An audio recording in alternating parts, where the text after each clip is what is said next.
Takže my se nacházíme v Lucembursku. Zdar. A jdeme k řece. Jsme tu pracovně, máme tady šermířskou show, jsme tu na 9 dní. Ale máme dost volného času. Jsme se mohli pověnovat zdejší řece, nádherný. Jsme tady po třetí. Poprvé jsme skoro nerybařili, jenom jsme okoukli, kde co se dá chytat. Loni už jsme vytahli hezkýho kapříka. Ale netočili jsme video. Ne. Ale takovou 8 jsme loni vyndali a já teď po 3 letech mám jenom pár parem, není to vůbec jednoduchý. Oni hlavně podle mě nevysazují vůbec ryby. Je to zvláštní říčka Our. A tentokrát letos sebou máme nějaký krmný bojlíska, chytačky, trošku jsme se tomu pověnovali a těšíme se. Jo.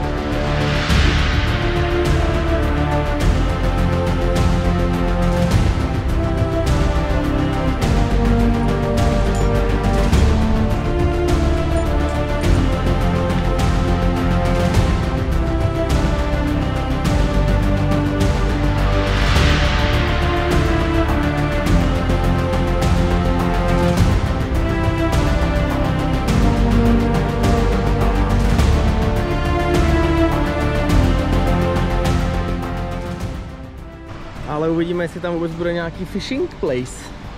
Já myslím, že jo, na Google mapy jsem koukal akorát, spíš aby tam nebylo 30 cm vody, no. Tak je to nad jezem, tak si myslím, že to bude dobrý. Já doufám. Jáchut? Já. Jáchut, river. Natürlich. Já.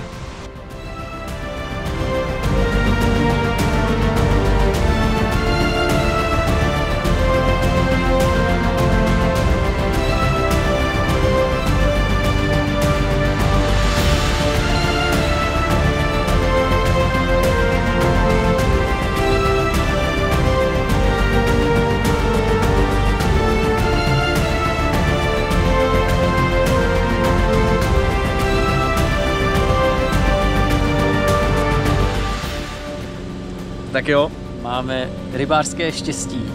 tomu se říká naše rybářské štěstí. Sednete si,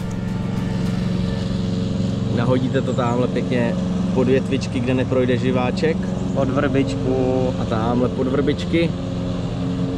A co neudělá majitel červeného domečku? Vytáhne sekačku, ale turbo lucemburskou sekačku. Jo, seká 2 cm trávu. A dělá golfové hřiště přímo na břehu řeky. Tak nevím, no. Tak tomu ještě chvíli dáme, pak asi půjdeme na hrad. Jo. Tak trávu už dosekal. Ale Martin už se z toho šel projít. Jsme bez pípance, bez záběru, bez kontaktů, bez ničeho. Tak to balíme. Nechytli jsme nic. Ani píp. Takže tenhle úsek asi nebude tak dobrý, takže zítra se budeme hlásit z jiného úseku. Ten nám dal aspoň nějaký pár minut. Dneska tady nebylo vůbec nic. Teď jdem na ubytovnu. Jo. Taková malá procházka. Lanovka už nejezdí. Dobrou. Mějte se. Lenoši. To tam trvá jenom půl hodiny. Nechápu.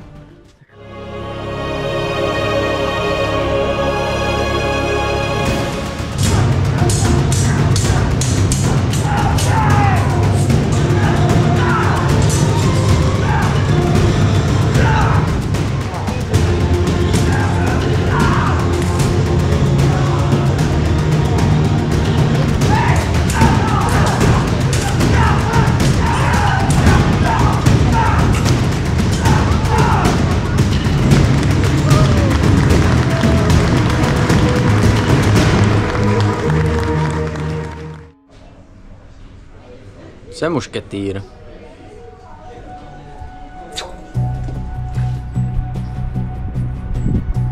No za chvíli bude v rybáři.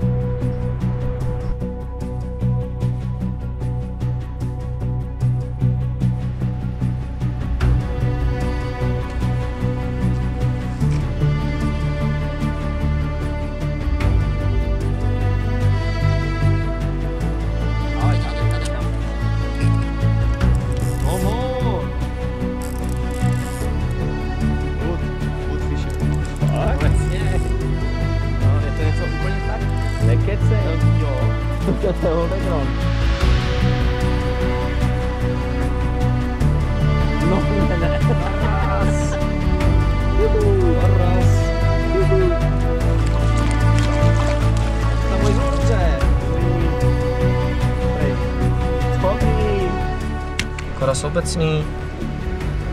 Na kuličku. No, paráda.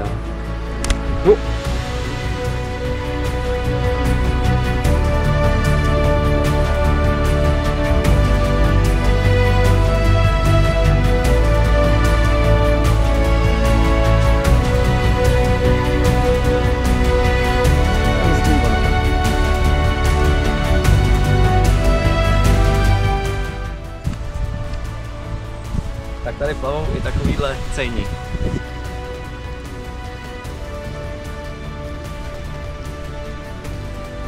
Má ještě trošku vyrážky na sobě třecí. Ty tomu dneska dáváš teda. Bukot, to tam teď spadlo. Já táhnu další karasa. To je zlato. Zlatý karasa.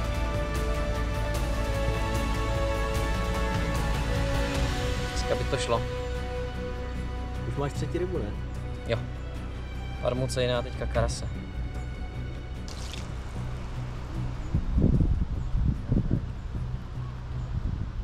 Chytáme těsně pod druhým břehem. A chodí tady tlustý Němky. Jo. Hello.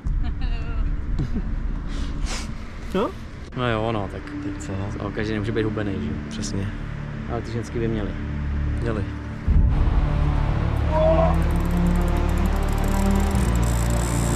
To je skutečná jízda. Prořízlej vlasec v ruce. Tak to je hodně někde. To je hodně někde.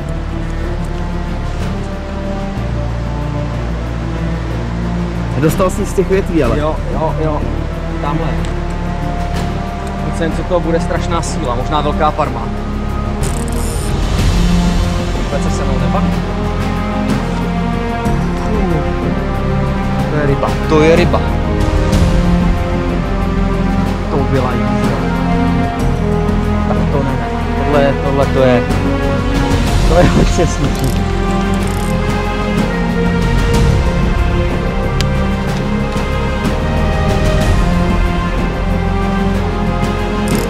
Musíme podbírat. Jízda.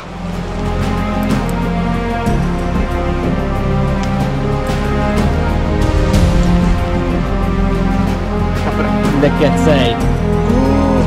To je naděje. Není, ale je nádherný.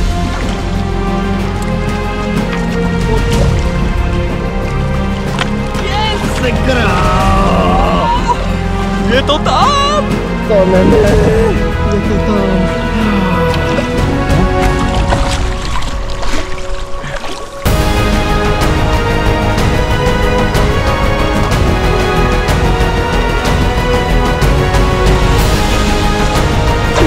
To je nádhera. Tak to ne. Na takovýhle řízce, kámo, konečně. Jo.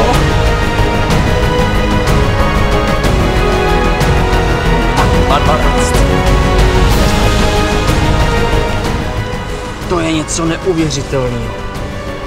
8 háček. Malá kulička VSK. A já mám viandenskou zrůdu. 3 roky, 3. rok jsem čekal tady na tohle kapra. A je to tady.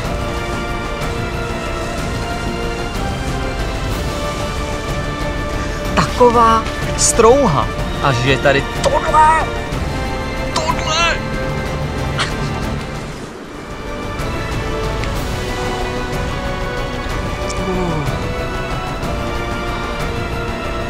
To je neuvěřitelné. Nádherný kapr.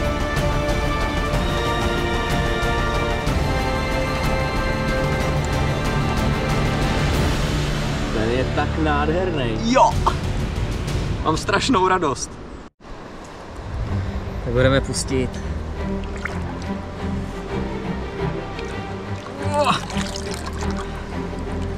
Překrásný viandenský kapr.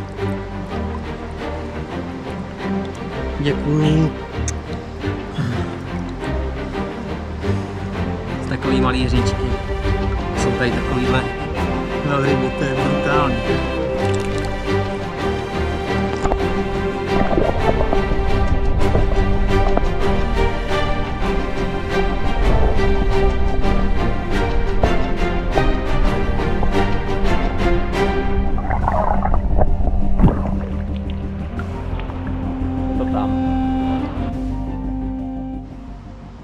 Tak a kdybychom někoho inspirovali a chtěli by se zachytat tady na Ouru v Lucembursku, tak je to hrozně primitivní.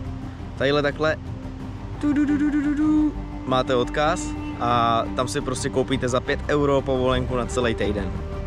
Napíšete údaje, je to úplně easy. A plave tady úplně všechno. Koukal jsem, tady sumce, neskutečný, kapr se tady dá ulovit, cejna jsme tady chytli, parmy jsme tady chytli, karase jsme tady chytli, vlka jsme tady chytli. A kocovinu taky jsme chytli. A až něco chytnete vy, tak nám to pošlete. Jo.